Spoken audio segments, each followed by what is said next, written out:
You've tried to be stoic with your anxious attachment. You memorized the quotes. You watched the reels. You repeated to yourself, I don't need them. I am an island. But the second they don't text back, your amygdala laughs in Marcus Aurelius' face, and you're right back in panic mode. This video is not about blaming you. This is about why Stoicism used wrong will fail you and what the missing protocol actually is. Let's name the problem precisely. You don't have anxiety. You have a relational nervous system that was wired to treat silence like danger. You know the drill. They take too long to reply. Your stomach drops. Your brain races. What did I do? Did I say too much? Are they leaving? You tell yourself, be stoic. Don't chase. Detach. And then you still check the phone 50 times an hour. That is not a mindset issue. That is an amygdala issue. Your fear center has already pulled the fire alarm. Your logic is coming to the scene with a damp paper towel.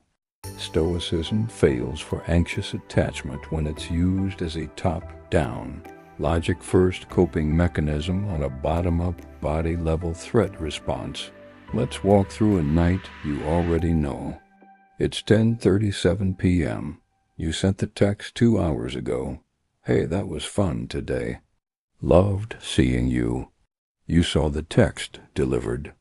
No reply. At 8:45 you were fine. At 9:15 you checked once. At 9:40 you opened their Instagram to see if they're active. By 10:15 you're reading old messages, scanning for the moment you messed it up. The body sensations hit first, tight chest, buzzing in your arms, that hot, embarrassed feeling in your face like you've already been rejected. Then the mental circus starts. Maybe I am too much. I always ruin it. I knew this was too good to be true.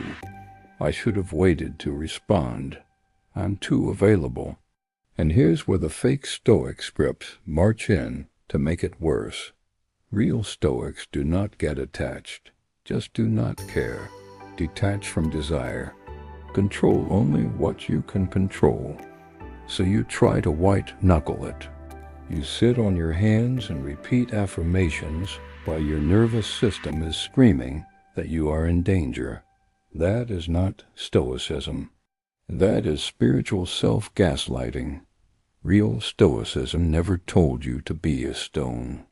Marcus Aurelius loved his children so fiercely that when they died, he grieved and still wrote about staying aligned with nature.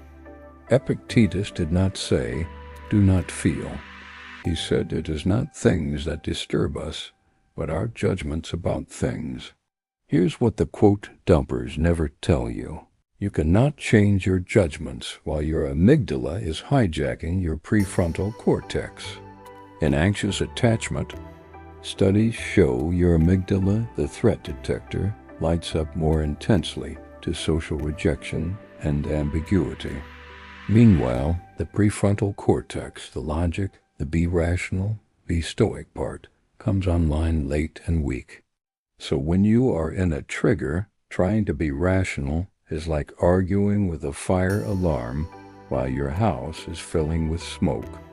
When they do not reply, your nervous system does not think, oh, perhaps they are in a meeting. It runs an old, primitive script. Silence means abandonment. Abandonment means danger. We might die. Your body prepares you to either chase or collapse. In a calm state, your prefrontal cortex can do stoic work. Separate what's in your control from what's not. Reframe the situation. But in an anxious state, the connection is flooded. The fear signal is too loud. Logic is whispering from the other room.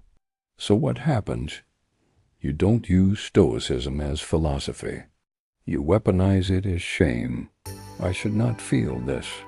A real Stoic wouldn't be this attached. I am weak. That is how people use Stoicism to bully their own nervous system. Stoicism 2.0 starts somewhere else. Not with thoughts, not with quotes, with state. Before you ask, what would a Stoic do?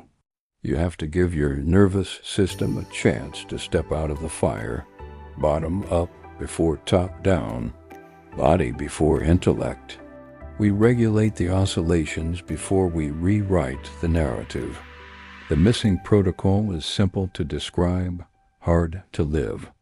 We stop treating anxious attachment like a belief problem and start treating it like a prediction system wired for abandonment. We calm the prediction error in the body first, then Stoic logic finally has a chance to land. Imagine this instead. They do not text back. You still feel that first jolt. We're not pretending. It goes away. But instead of instantly trying to think your way out, you recognize, okay, my amygdala just flagged a hazard. My body is running an old script. You give the body a moment to discharge the threat response. You treat yourself not as a broken person, but as a nervous system under siege. Only then do you bring in Marcus. Now the Stoic questions land differently.